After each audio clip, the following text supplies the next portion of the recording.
here's a suggestion. Let's spend the next 2 minutes hugging as many people as you can. Please be respectful. If people don't want to hug you, please refuse. Oh, look how they run away. Look how frightened they all are of hugging. My goodness. Here we go.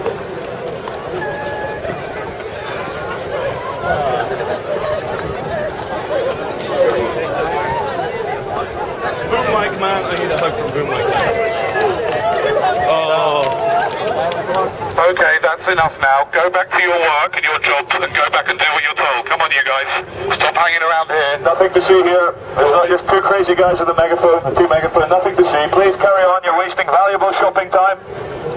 Please make your way to the building where you can buy lots of unhealthy food. Please, quickly. Okay, fair enough. I've had a request from this lovely security officer. What's your name, sir? First name? Don't worry about that. Don't worry about that. He's frightened about his first name. What a funny world we live in. Yeah. The security officer, who was very nice, he said, can you give Canary Wharf a bit of good publicity and say how friendly and lovely a place it is? Yes, it is. Isn't it friendly and lovely and nice to know that there are 15 security officers hanging around a couple of guys with a megaphone? Makes me feel very secure. Thank you. Thanks for protecting me, guys.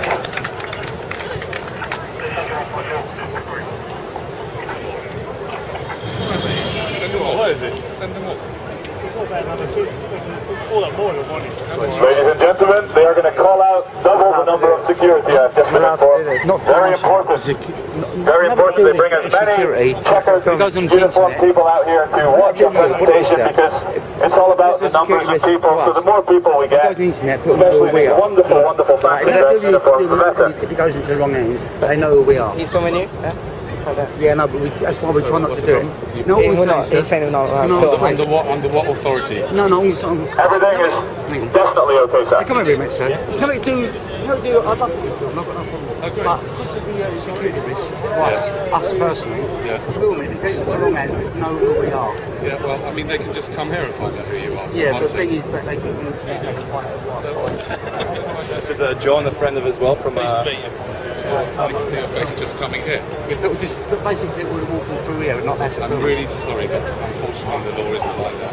No, but we try to protect ourselves. We try to protect ourselves. But there's nothing really to worry about. No one's going to Don't say nothing, sir. Please don't. Ladies and gentlemen, I'm not allowed to tell you what this man just told me. It's top secret. This has something to do with terrorism.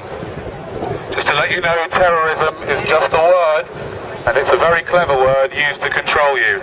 There is no difference really between terrorism and war, and therefore the war on terrorism is like having a war on war. Also, what the gentleman said is that our footage from our friends here filming will be downloaded by Al-Qaeda, who will then single all of you out and blow you all up individually with an airliner or something.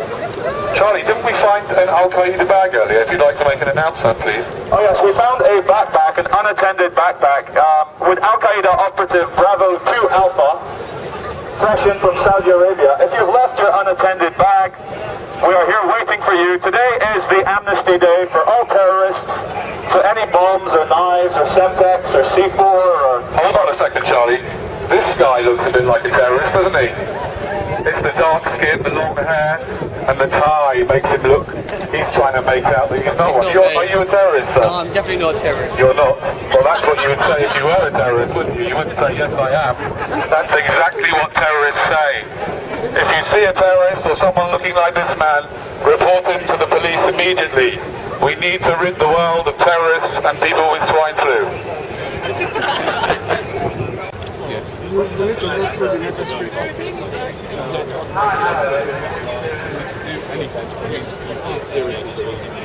Sorry, can you just film this? Yeah, of course. Hi, Jacob. How are you? I'm Charlie. You can't seriously tell me. I'm sorry, you can't do it. Oh no, we're in a public area. Can you take that off? Oh no, you come out. Well, okay, I'll keep on down here. You're telling me that I can't do anything. No, I'm talking to you. No, because I need to catch us on camera because you're trying to make me move on. What we do is we present ideas that are meant to put smiles on people's faces, nothing if you want to be really frank, I love it. And also to kind of to get over a beautiful message that we are all divine, amazing, powerful human beings under the uniforms and the masks.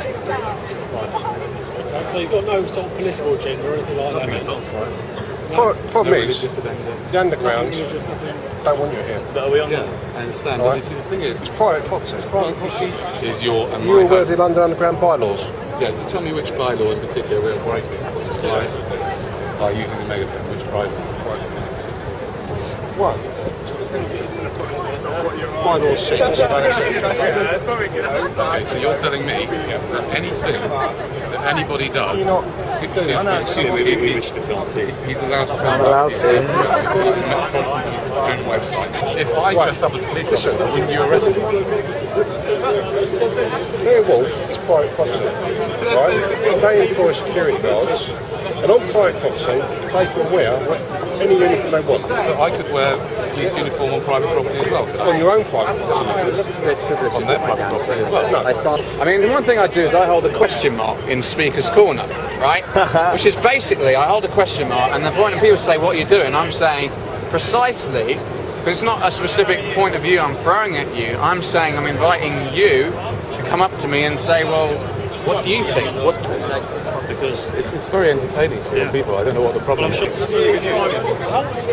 basically a private estate. Yeah. And is it that with lights as well? Okay. This is a nice policeman. Do you want a hug? Okay. Oh, hello. Ladies and gentlemen, if you could please find some more Canary Wharf security, please ask them to come down, because obviously 2 guys with a megaphone requires more security. Canary Wharf security is here. Okay. Right, you're on private property. Yeah. And you're not welcome. This has been designated a happy zone under Section 44 of the Love Police Act of 2005. So if you see someone smoking a joint, punch them in the face, but make sure you're drunk beforehand, just for that delicious irony behind it. I have a backpack full of pigs, and I will release them onto you, screaming oink oink oink, and infect you all with swine flu.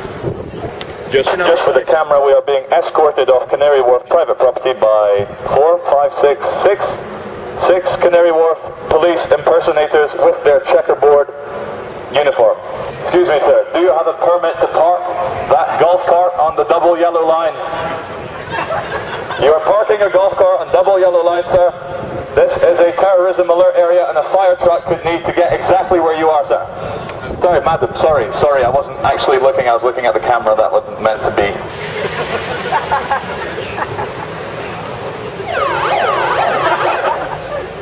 This is about as real as your uniform, isn't it? It's close to a police siren, yeah?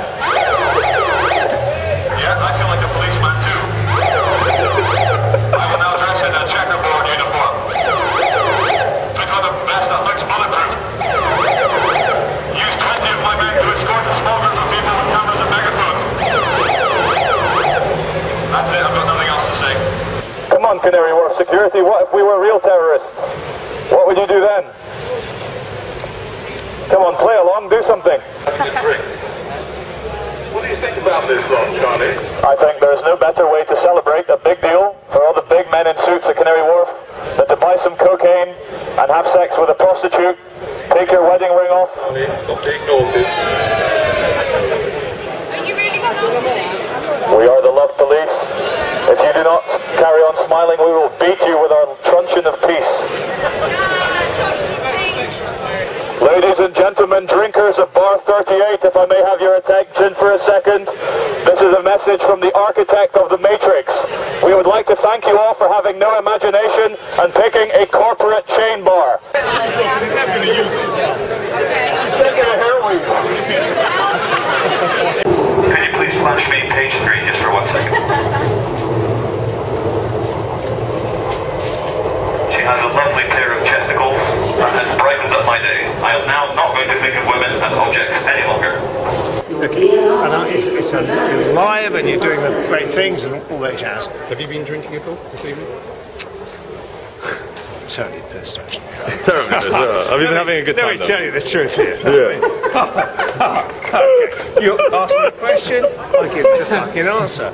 But I'm telling you, the real answer is don't do this thing. Do you think it is offensive, sir, to other people? Is it offensive? Yes, I think it, not for me. No? But it's offensive to lots of people. But it's good of you to speak out for other people, because it's good for you to decide for them. Fuck off. Oh. they can make their own call. Okay. Yep. Okay. And there's lots of old fanning on the tube. And you have lots of old birds. Smell a lot and they're not too good. And you're actually telling them all these words. It's terrible. I've got to say it's completely terrible. It's terrible. Thanks very much. Well, I love you. I love you too. Rock on. I love you too. Thank you very much. Cheers, sir. I had this feeling, man, because you know there's a handful of people actually run everything. That's true. It's provable. It's not a I'm not a conspiracy nut.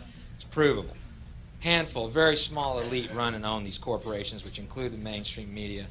I had this feeling who's ever elected president, like Clinton was, no matter what your promises you promise on the campaign trail, blah, blah, blah, when you win, you go into this smoky room with the 12 industrialist, capitalist scumfucks who got you in there, and you're in this smoky room in this little...